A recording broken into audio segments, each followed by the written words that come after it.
পৃথিবীতে প্রতিটি মানুষ চায় সফলতা হতে।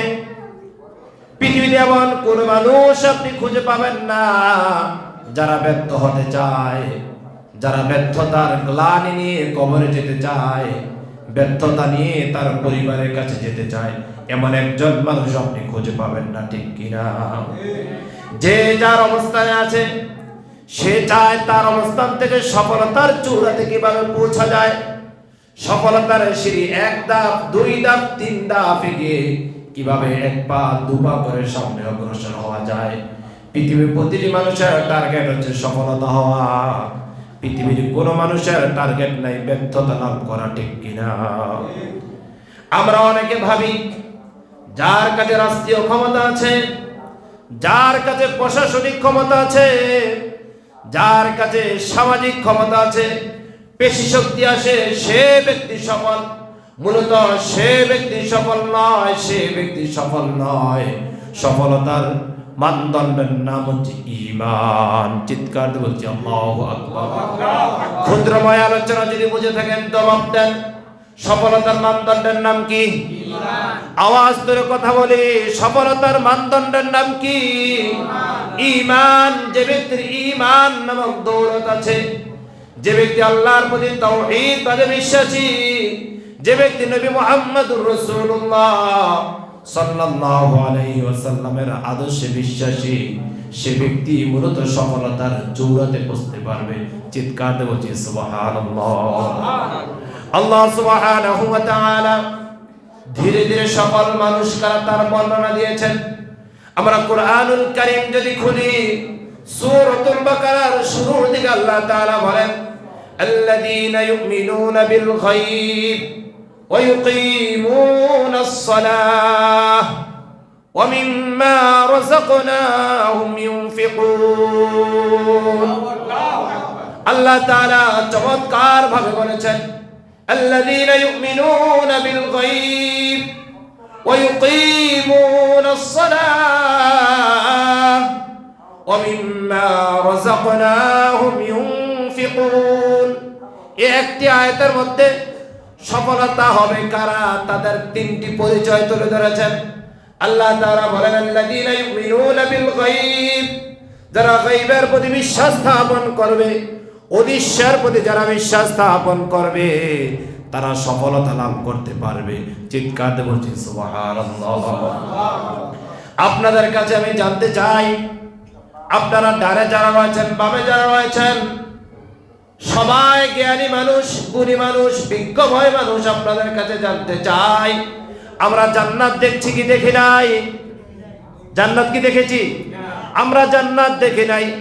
জাহান্নাম আমরা দেখছি কি দেখি নাই? জাহান্নাম দেখি নাই।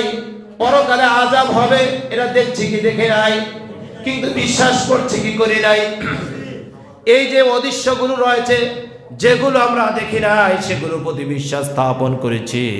আল্লাহ তাআলা বলেন, আল্লাযীনা ইউমিনুনা বিল গায়ব, যারা গায়বের প্রতি বিশ্বাস স্থাপন করে, ওয়া ইউকিমুনাস সালাহ, যারা সমাজের মধ্যে, পরিবারের মধ্যে, ব্যক্তির মধ্যে, রাষ্ট্রের সর্বোচ্চ চূড়াতে যারা সালাত প্রতিষ্ঠা করে, যারা সালাত প্রতিষ্ঠার আন্দোলনের জন্য নিজের জীবনকে দিয়ে দেয়, যারা সালাত প্রতিষ্ঠা করার জন্য সংগ্রাম করে, সালাতকে প্রতিষ্ঠা করার জন্য কাজ করে, আল্লাহ তাআলা বলেছেন তারা সফল। চিৎকার দিয়ে বলছি সুবহানাল্লাহ। তাহলে আমরা জানলাম সফল মানুষ কারা। 1 নম্বর হচ্ছে গায়বের প্রতি বিশ্বাস স্থাপন করা। 2 নম্বর ব্যক্তি হচ্ছে সালাত প্রতিষ্ঠা কিভাবে করা যায়, সালাতের আন্দোলন কিভাবে প্রতিটি ঘরে ঘরে, প্রতিটি কার্যালয়ে কার্যালয়ে, প্রতিটি মন্ত্রণালয়ে, প্রতিটি পরিষদগুলোতে কিভাবে সালাত প্রতিষ্ঠা করা যায়, এই সংগ্রাম যারা করে আল্লাহ তাআলা তাদেরকে সফলতা বলেছেন। চিৎকার দিয়ে বলছি সুবহানাল্লাহ। তারপর একই আয়াতের 3 নম্বর পয়েন্টে আল্লাহ তাআলা বলেন, ওয়া মিম্মা রাযাকনাহুম ইউনফিকুন। চিৎকার দিয়ে বলছি আল্লাহু আকবার। ওয়া মিম্মা রাযাকনাহুম ইউনফিকুন আই মিম্মা আহবাইনাহুম ইয়াতাসাদ্দাকুন। তোমাদেরকে আমি যে রিজিক দান করেছি সেই রিজিক থেকে তোমরা দান করো। রিজিকগুলো কোথায় দান করবেন? ইসলামকে প্রতিষ্ঠা করার জন্য, ইসলামী হুকুমাত প্রতিষ্ঠা করার জন্য, ইসলামী সমাজ, ইসলামী স্টেট কায়েম করার জন্য আপনার সম্পদ বিলীন করবেন, আপনার রক্ত বিলীন করবেন, আপনার যৌবন বিলীন করবেন, আপনার হায়াত বিলীন করবেন। সব কিছু কার জন্য হবে? উচ্চ আওয়াজে বলি, সব কিছু কার জন্য হবে? আমাদের হায়াতের মালিক কে? আমাদের জীবনের মালিক কে? আমাদের মৌতের মালিক কে? আল্লাহ তাআলা বলেন, কুল ইন্না সালাতি ওয়া নুসুকি ওয়া মাহইয়ায়া ওয়া মামাতি লিল্লাহি রাব্বিল আলামিন। নবী আপনি ঘোষণা করে দেন, আপনার সালাত, আপনার হায়াত, আপনার মৃত্যু লিল্লাহি রাব্বিল আলামিন, কার জন্য? আল্লাহর জন্য। তাহলে আমাদের হায়াতের মালিক কে? আল্লাহ। আমাদের জীবনের মালিক কে? আল্লাহ। আমাদের মৌতের মালিক কে? আল্লাহ। আমাদের যে টাকা পয়সা ধন দৌলত রয়েছেন সেগুলোর একমাত্র কেবলমাত্র মালিক কে? সে আল্লাহ তাআলা বলেন, ওয়া মিম্মা রাযাকনাহুম ইউনফিকুন, আই মিম্মা আহবাইনাহুম ইয়াতাসাদ্দাকুন। আমি তোমাদেরকে যেই সম্পদগুলো দান করেছি, যেই ধনগুলো দান করেছি, যে অর্থবিদ্যার মালিকগুলো আমি তোমাদেরকে বানিয়েছি, সে অর্থবিদ্যার মালিক থেকে, সেই সম্পদগুলো থেকে তুমি আমার রাস্তায় ব্যয় করো। সুবহানাল্লাহ। তাহলে আমরা আল্লাহর রাস্তায় ব্যয় করবো তো করবো না? জোরে বলি, ব্যয় করবো তো করবো না? কার রাস্তায় ব্যয় করবো? আল্লাহর রাস্তায় সব কিছু বিলীন করতে হবে। আপনার অর্থ, আপনার বিত্ত, আপনার সম্পদ, আপনার চিন্তা চেতনা, আপনার গবেষণা, আপনার লেখনী, আপনার বক্তব্য, আপনার সময়, সব কিছু শুধুমাত্র কার জন্য দান করব? এই তিনটি কোয়ালিটির কথা এখানে আল্লাহ তাআলা বলেছেন, সফল মানুষের কথা। তারপর আয়াত আল্লাহ তাআলা সফল মানুষের আরো দুটি পরিচয় তুলে ধরেছেন। সফল কারা? আল্লাহ তাআলা বলেন,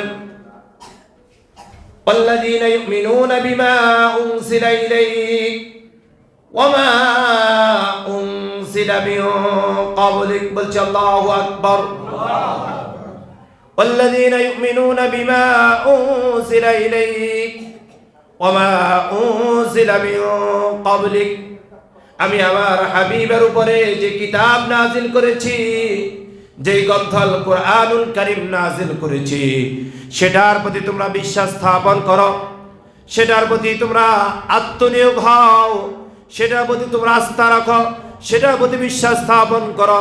এবং আমার হাবিবের পূর্বে বাবা আদম থেকে শুরু করে হযরত ঈসা রূহুল্লাহ পর্যন্ত যত নবী কিংবা রাসূল আল্লাহ তাআলা পৃথিবীতে পাঠিয়েছেন, তাদের উপরে যে সহিফাগুলো আল্লাহ তাআলা দান করেছেন, প্রতিটি সহিফার উপরে ঈমান আনয়ন করা হচ্ছে মুমিনের আরেকটি পরিচয়। বলছে আল্লাহু আকবার।